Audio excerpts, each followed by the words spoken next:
the same. And to talk to us now about that, the Public Information Officer for the Mississippi Emergency Management Agency, Kelly Richardson, joins us here on the show and also live on SuperTalk TV. Go to supertalk.fm/watch to see her smiling, lovely face right here live. Oh, yeah, I'm starting out with the bragging, Kelly, so you know this is going to be a good one, right? Yes, definitely. Now, you were talking some statistics, and I couldn't get them off the top of my head when we spoke last week, but we wanted to talk about how rare this event is. And you just laid out the facts, but the fact is that this is the first time in history dating back, let's say 40 years or so, that we've had our third named storm this early in the season. So this is definitely historical, no doubt about it. Thankfully, the impacts for us here in Mississippi will come to an end later tonight from Cristobal as it pushes off to the north, but definitely a historical event. And we've seen a lot of history and records being broken this year, that's for sure. And we're just getting started, Kelly. That just isn't a good sign, is it? No, it's not. And usually this early in the season, the water temperatures aren't quite as warm as they're going to be when we head into August and September.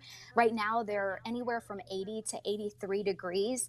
And really, if the waters were just a few degrees warmer and there wasn't quite as much dry air, we could have seen Cristobal strengthen even more. It really didn't strengthen too much as it tracked north through the Gulf of Mexico. Sustained winds held steady around 50 miles per hour as it made landfall yesterday. So there were some factors that kind of hindered the strengthening of the system, but regardless, it still brought high storm surge and a whole lot of rain to the Mississippi Gulf Coast. Now, the forecast has us with a chance of rain all the way through Wednesday. Is that the trailing effects of Cristobal behind it, or is that just the impact that it's having on the weather patterns as it passes through and stirring things up, basically?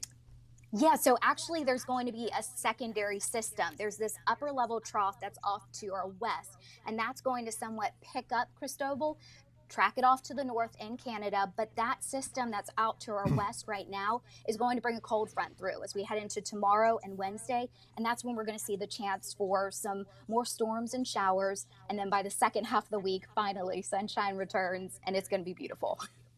You are just one ray of sunshine after another. Now, let me ask you, with this cold front coming through, with the experience we've had over the last month or two, are we going to have a chance for some severe weather off of this? There's a very low risk at this time. I do have a feeling it could be upgraded, but as of right now, the Storm Prediction Center just has far north Mississippi in that marginal level 1 risk for a few isolated storms, but definitely possible. And I didn't mention this earlier, but today we still have the risk mainly east of I-55 associated with Cristobal, the chance for a few weak spin-up tornadoes. And, of course, that's playing off of that northeast quadrant of the storm, which I think we're all familiar with by now. That's where the worst of the weather usually is and the most energy involved in these storms. So as it tracks up along the Mississippi River, that's where it's going to spit out at. Where is the center of the storm right now? Right now, the latest update from the National Hurricane Center had the center of the storm located northeastern Louisiana, about 15 miles or so east of Monroe.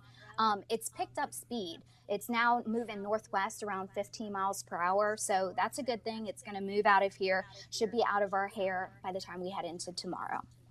Well, and that's been one thing about the timing of this storm is when we were talking at the end of last week, we were expecting to get the major impact from it last night and into this morning, including right now. And then it sped up, and we started getting some outer bands coming ashore and coming into Mississippi Saturday afternoon and Saturday night, it seemed like. Yes, absolutely. And that's the beauty of tropical forecasting. Just a little bit of change in the larger synoptic patterns, the larger feature patterns that steer these tropical systems have big impacts on when and where we see the heavy rain, the storm surge, the strongest winds. So it's very tricky, this tropical forecasting. I really enjoy it. It's my favorite type of weather to forecast for. You have a weird idea of fun, Kelly. I know. I'm a nerd. Okay. I'm a weather nerd. Okay. As long as you're aware of it and you own it, that's fine. At least I own it. Yeah, I embrace it. Yeah. As long as you embrace it, you own it, you're good. Now, I will say this. You said it could have been worse. What is the risk in people's minds that we've now had one come through, one of the earliest ones ever at the start of a very active season? This came through, and ultimately, in the grand scheme of things, not that big of a deal in some ways. What's the risk of people kind of relaxing as a result of that the next time we have one form in the Gulf, because their most recent memory is of this one, and they're like, oh, it's just a little wind and rain. It's no big deal. Is there a danger inherent in that?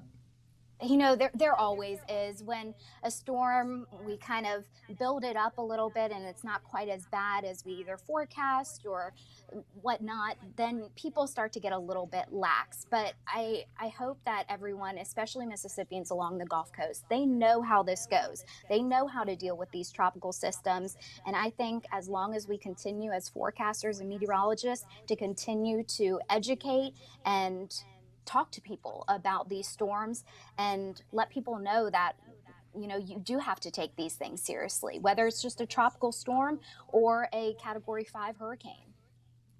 Well, it's kind of the old expression, plan for the worst, hope for the best.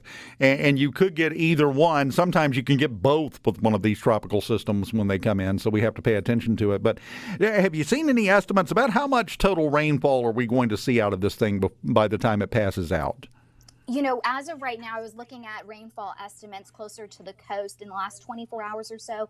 Most spots along the coast have seen about 6 to 8 inches, some isolated higher spots, but there are still some of those feeder bands coming in off the coast around the broad area of circulation that's up in northeast Louisiana. So there's still the risk for some of these bands to position themselves and drop a whole lot of rain very quickly. So some spots across the coast and further inland as well could pick up an additional 3 to even isolated spots 5 inches of rain before the day is over with.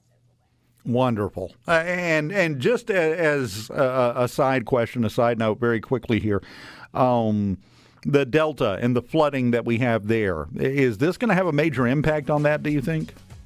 I don't think a major impact, still something that we're going to have to keep an eye on because Issaquena especially still underwater. They've been dealing with the backwater flooding for a very long time, so any little bit of rainfall can impact those areas. We'll just have to keep a very close eye on it. Kelly Richardson, meteorologist and public information officer for Mississippi Emergency Management Agency and a self-professed tropical storm nerd. I like that. You need that on your business card. Tell Greg I said Put that on your business card. Add it on my resume, all the above. I'll sign off on it for you. It's no problem. Kelly, we appreciate you taking the time to talk to us. Of course. Thanks so much for having me. Anytime. Kelly Richardson